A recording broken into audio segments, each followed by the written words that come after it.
I've been chasing fuel pressure issues on the D100 shop truck project here.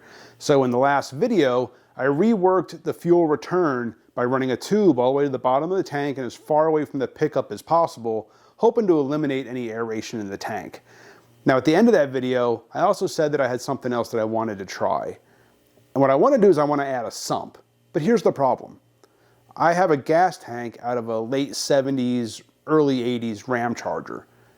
And it's a poly or plastic tank. So how do I install a sump like this that would normally weld into a steel or aluminum fuel cell? How do I install a sump in a poly tank?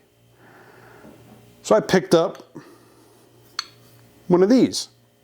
Now normally these are, you see these are kind of geared towards like diesel trucks.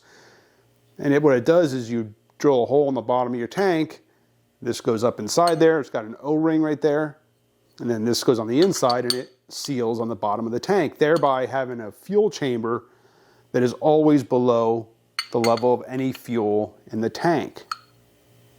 Seems like a good idea, right? So I picked this one up. Now this has a single outlet just for pickup. The idea is that, again, this sits below the tank. Fuel pressure in the tank keeps this full no matter what, under hard acceleration or cornering or whatever. This always has gas in it, and thereby you don't starve your tank. But then I got to thinking.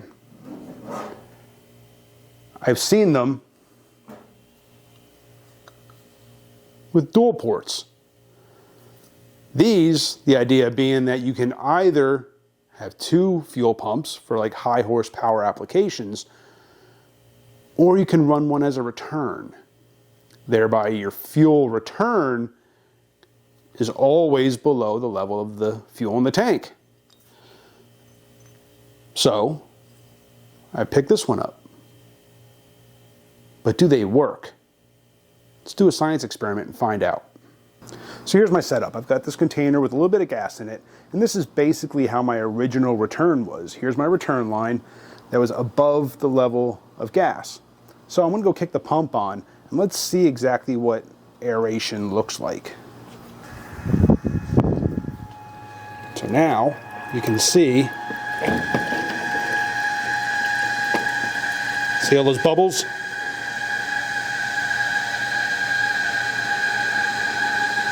Yeah, you do not want that in your tank.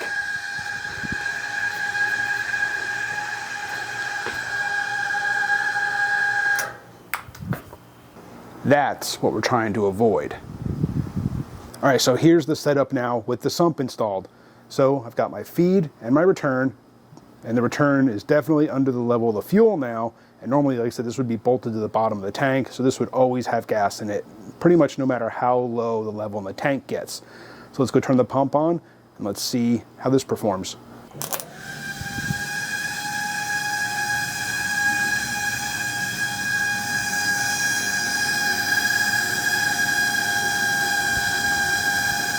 So definitely a lot less bubbles. Now this may be just from some air still being in the system from disconnecting everything and reconnecting it, and plus with it being routed up this high, there might still just be some air in the lines. So that's probably all that is. But that is definitely a whole lot better. Now let's go look at the fuel regulator, take a look at the pressure there. You can see pressure is holding pretty solid there at about 60 psi. All right, so there you can see there's definitely a lot less bubbles. I think there's just still some air in the system from disconnecting and reconnecting everything. But yeah, this definitely seems to be working a whole lot better. All right, so that worked really, really well. Obviously with this attached to the bottom of the tank, this will always have fuel in it. Pretty much no matter, unless I go completely empty. Normally when you start getting down around a quarter of a tank, eighth of a tank, there's a chance, especially with like when you're converting a carbureted tank, there's always a chance that that pickup tube that during hard acceleration or cornering could become exposed, could suck some air, and could starve your engine of fuel. You don't have to worry about that with this. It's got that chamber there that will always have gas in it because it sits outside the tank. But there's one design of this that, while I understand it, I'm not certain how practical it really is.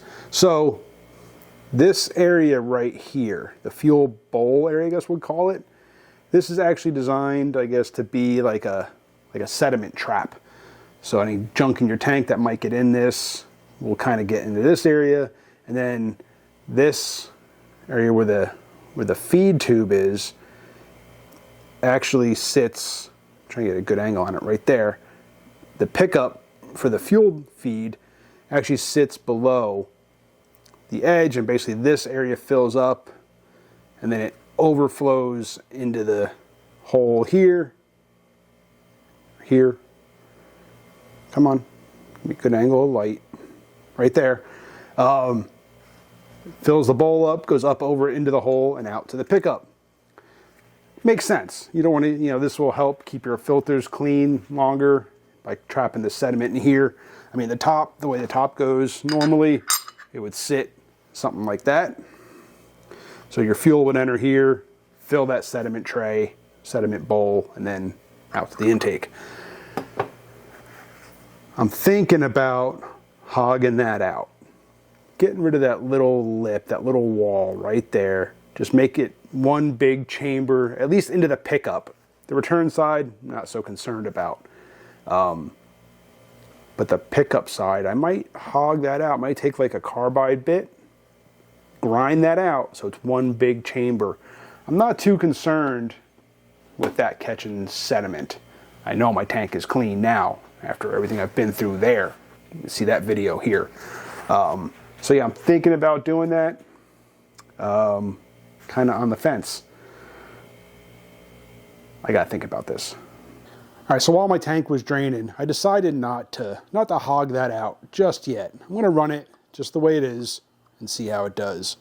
But with the tank drained, I'm ready to go punch a hole in my gas tank. So, this is no turning back after this. So if you're squeamish, look away. Let's go punch a hole in the tank. All right, so I found the lowest point in my tank already, and I went ahead and marked that off. Where'd it go? It's right here. So now ideally you want to have your probably sump closer to the rear of the tank, but I want it at the lowest point, just so that, obviously it fills back up on its own pretty easily. So different thoughts, lowest point or as far back as possible. Now, if this was one of those, like weld-in type of sumps that drops really low, then I could see it putting it back here. But with this kind, I'm gonna put it up here at the lowest point. So I've got pretty much all the fuel out of it. There's still some in there. So I'm gonna drill a pilot hole first and let the fuel finish draining. So here we go. I'm gonna go right there.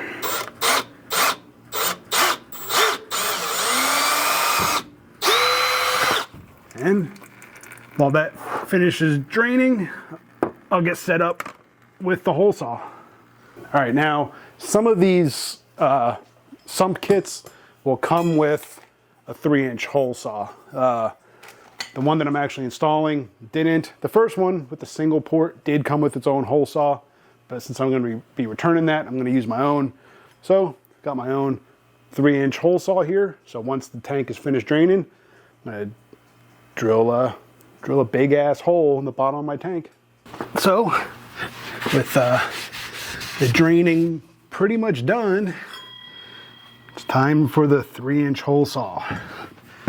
Like I said, if you're a little squeamish about doing permanent damage to your equipment, now's your time to look away. But I'm gonna move my drain out of the way. All right, where's my hole? There it is. So there's still some in there, not a whole lot, but this is not exactly the best angle. Just gonna take my time. Hopefully not screw this up too bad.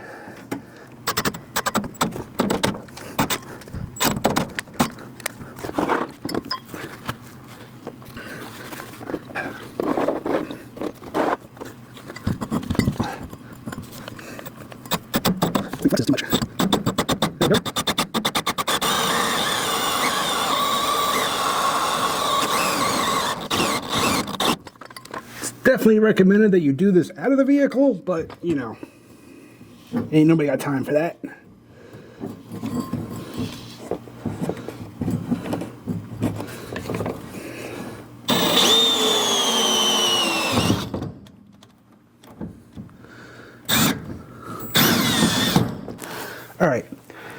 Alright, so I spent some time flushing the tank out, cleaning up around the edge of the hole.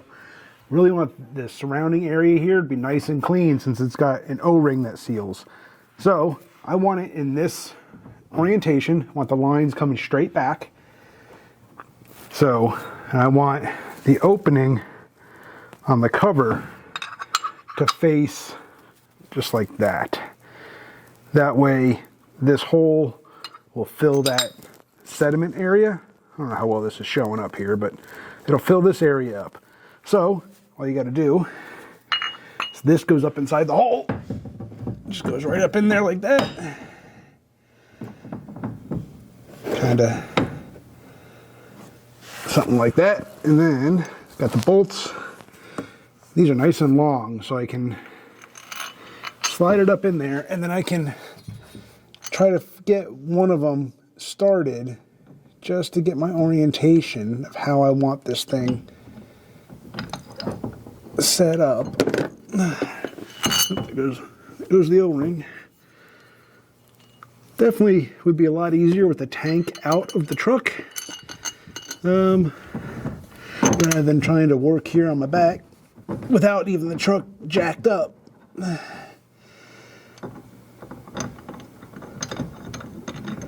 There we go. Threads are started on that one. Now I got the other two. At least they give you nice long bolts so you can leave the sump hanging down a little bit and you can actually kind of see what you're doing.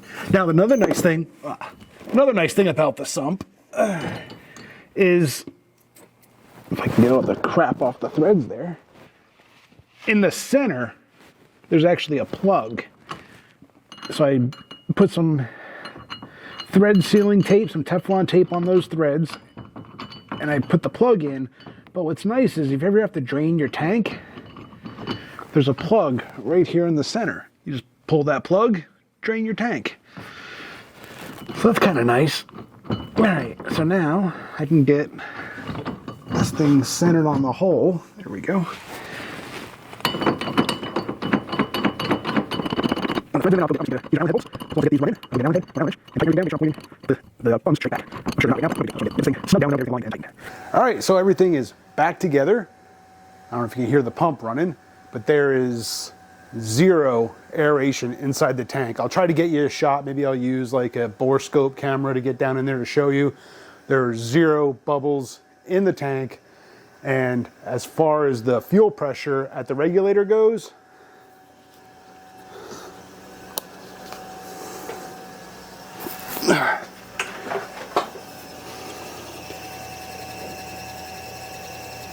that thing is a rock solid, not budging 60 psi. So, and I get it, it's without the engine running, no load on it, but right now that thing is running rock solid. The pump sounds really good. Next step will be to fire this thing up and see how it does under some load. So yeah, zero aeration in that tank. I am so excited. Guys, I think this is gonna be the fix for this whole fuel issue. Now, I'm letting it run for a while, just verify no leaks anywhere. The only issues I ran into, one, I'm gonna have to redo my fuel lines. I do need to put an attachment on the bottom of the gas tank, probably some sort of adhesive mounted P-clamp mount or something like that for my fuel lines. Also, the AN fittings or the NPT fittings that screwed into the sump. I put those on, filled it up with a couple of gallons, just enough to cover it, and those were leaking, so I had to take them back off, wrap them in some, I just used some really thick, like extra thick Teflon tape, like pipe thread tape, whatever. Use some of that, put it back together, no leaks. Having that drain right there in the center of the sump came in really handy for that. I just popped that out, drained out the gallon or two of gas that was in there, and fixed everything up. So I do need to redo my fuel lines, mainly the return. It's a little short. I need to tie it up, and like I said, put some sort of mount in there. But yeah, super excited about this, guys. I cannot wait to get this thing on the road. As you can see, it's dark out. I'm on mid-shift at work, so my days off, I stay up all night. So yeah, hopefully in the next few days, hopefully I'll be able to get the test drive in before I want to release this video. If not, then that'll be a follow-on video. So if there's a drive test after this, then I got it done before I posted the video. Find out.